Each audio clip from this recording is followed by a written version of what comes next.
നമസ്കാരം. Life mission പദ്ധതിയിൽ വീട് അനുവദിച്ചെന്ന അറിയിപ്പ് ലഭിച്ച ശേഷം വീടില്ലെന്നറിഞ്ഞ് പഞ്ചായത്ത് ഓഫീസിൽ വിവരം അന്വേഷിക്കാനെത്തിയ അപേക്ഷകയെ പൂട്ടിയിട്ടതുമായി ബന്ധപ്പെട്ട് പോലീസ് കേസെടുത്തു. അടുക്കത്ത് ബയൽ കോട്ടവളപ്പിൽ സാവിത്രിയെ മൊഗ്രാൽപുത്തൂർ പഞ്ചായത്ത് ഓഫീസിൽ വിഇഒ എം അബ്ദുൽ നാസർ വാതിലിന്റെ ഓടാമലിട്ട് പൂട്ടി പുറത്തുപോയെന്നാണ് പരാതി. തുടർന്നുണ്ടായ ബഹളത്തിൽ ആരോഗ്യ വിദ്യാഭ്യാസ സ്ഥിരം സമിതി അധ്യക്ഷ പ്രമീള മജലും മറ്റ് അംഗങ്ങളും ബഹളം വെച്ചതോടെയാണ് ഇവരെ തുറന്നുവിട്ടത്.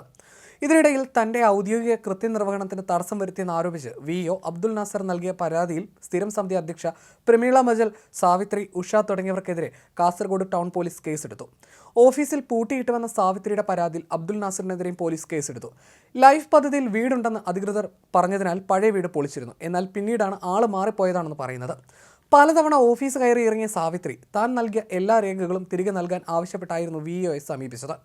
കരാറുമായി ബന്ധപ്പെട്ട രേഖകൾ നൽകാൻ വിഇഒ തയ്യാറാകാതിരുന്നതാണ് പിന്നീട് തർക്കത്തിനിടയാക്കിയത്. സാവിത്രിയുടെ പേര് പട്ടികയിലില്ലെന്നും മകൻ വിഷ്ണുവിന്റെ പേര് ഭൂരഹിത ഭവനരഹിതരുടെ പട്ടികയിലുണ്ടെന്നും പൂട്ടിയിട്ടെന്ന പരാതി അടിസ്ഥാനരഹിതമാണെന്നുമാണ് വിഇഒ പറയുന്നത്. സാവിത്രി ലൈഫ് പദ്ധതി പ്രകാരം വീടിനായി അപേക്ഷിച്ചിരുന്നു. വീട് അനുവദിച്ചെന്ന് അറിയിപ്പ് ലഭിച്ചു. ഷെഡ് പൊളിച്ച് മറ്റ് വീട് നിർമ്മാണം തുടങ്ങി. പക്ഷേ ഫണ്ട് അനുവദിച്ചില്ല.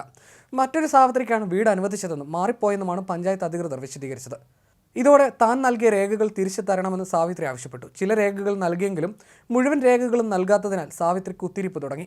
ഇതോടെ വിഇഒ വാതിൽ പുറത്തുനിന്ന് പൂട്ടിപ്പോയെന്നാണ് സാവിത്രിയുടെ പരാതി. സാവിത്രി നൽകിയ പരാതിയിൽ വിഇഒയ്ക്കെതിരെ കേസെടുക്കുകയായിരുന്നു. ഔദ്യോഗിക കൃത്യനിർവഹണം തടസ്സപ്പെടുത്തിയെന്ന വിഇഒയുടെ പരാതിയിൽ സാവിത്രിക്കെതിരെയും പോലീസ് കേസെടുത്തിട്ടുണ്ട്. എന്നാൽ പരാതി രാഷ്ട്രീയ പ്രേരിതമാണെന്നാണ് വിഇഒ എം അബ്ദുൽ നാസർ പറയുന്നത്. തന്നോട് ചെയ്ത അനീതിക്കെതിരെ ജില്ലാ കളക്ടർക്ക് പരാതി നൽകിയിരിക്കുകയാണ് സാവിത്രി. നീതി വേണമെന്നാണ് ഇവർ ആവശ്യപ്പെടുന്നത്.